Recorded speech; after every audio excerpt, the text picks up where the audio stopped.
Assalamualaikum warahmatullahi wabarakatuh. Waalaikumsalam warahmatullahi wabarakatuh. Perkenalkan, kami dari kelompok 2 akan mendiskusikan tentang tumbuhan biji terbuka.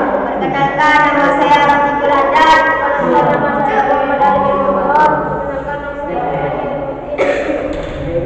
Di antara semua tumbuhan yang ada di dunia ini, pastilah ada yang dinamakan tumbuhan berbiji atau yang biasa disebut spermatopita. Nah, spermatopita ini dapat dibagi menjadi dua. Merupakan tumbuhan, yaitu tumbuhan berbiji terbuka atau yang biasa disebut gimnospermae, dan juga tumbuhan berbiji tertutup atau yang biasa disebut angiospermae. Struktur tumbuhan biji terbuka. Kebanyakan jenis tumbuhan gimnospermae merupakan tumbuhan yang umumnya berupa pohon besar dan juga memiliki batang yang berkayu. Dari bagian berkayu ini yang merealisasi berkas pembuluh angkut kolateral pada tumbuhan gimnospermae. Apabila tumbuhan gimnospermae dipotong pada bagian batangnya secara melintang sehingga akan nampak pada susunan melingkar pada batang yang merupakan susunan dari berkas pembuluh angkut. Batang tumbuhan berbiji terbuka bisa mengalami penebalan atau pertumbuhan sekunder yang disebabkan karbon yang dimiliki oleh tumbuhan tersebut. Namun xilem yang terdapat pada gimnospermae hanya mempunyai terkeknya saja. Terkek merupakan sel xilem yang mempunyai fungsi untuk penunjang, sementara xilem tidak terdapat sel pengiringnya. Ciri-ciri gimnospermae. Tumbuhan biji terbuka memiliki ciri-ciri sebagai berikut. A. Letak bakal biji tidak terlindungi oleh daun buah tetapi menempel pada daun buah. B. Pohon berakar tegak dan daunnya terbentuk seperti jarum kecil, tebal atau tipis lebar. C. Alat kelamin jantan dan alat kelamin betina disebut strobilus yang mengandung sporodium. Akar dari tumbuhan biji terbuka biasanya berakar tunggang dengan jenis batang bercabang-cabang, daun sempit, tebal dan kaku.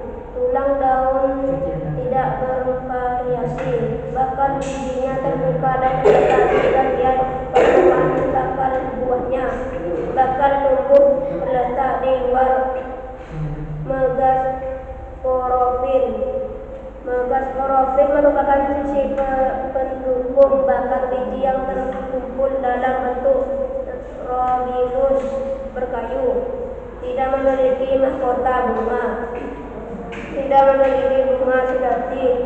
Bakal bijinya berada di luar sehingga tidak dapat dilindungi oleh daun buah. Tumbuhan berbiji terbuka umumnya bersifat heterospora, dalam artian memiliki dua jenis spora.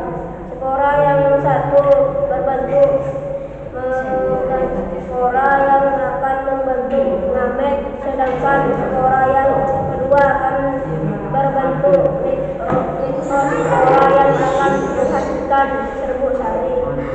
Penyerbukannya selalu menggunakan bantuan angin atau biasa anemogami. Tumbuhan biji terbuka dibagi menjadi 4 divisi, yaitu sebagai berikut.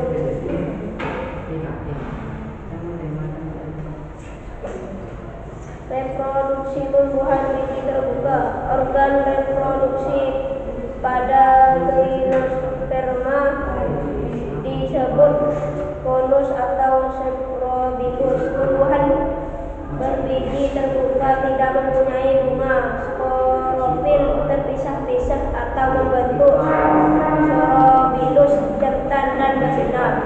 Makrosporofil dan makrosporofil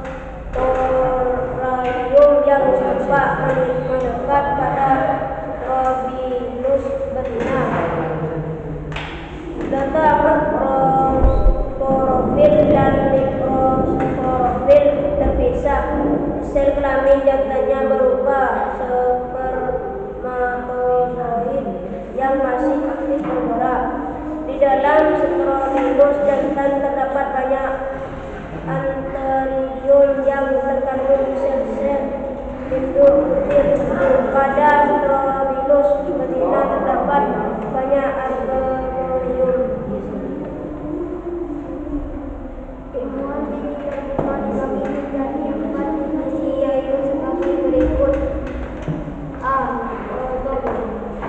Baik, pohon melon memiliki sedikit cabang dan berulang daun mengirit. Contoh kan bagi. A. Daunnya batang berkayu dan cabang dan berdaun tunggal. Contoh Genetium Genion Melido. A. Coniferosa, tumbuhan semak pohon kayu berbentuk kerucut dan berdaun jarum. Contohnya Pinus bersusam. B. Ginkgota, batang berkayu bercabang dan daun berbentuk cepat. Contohnya Ginkgo biloba. Manfaat tumbuhan biji terbuka. Tumbuhan berbiji terbuka dapat digunakan sebagai tanaman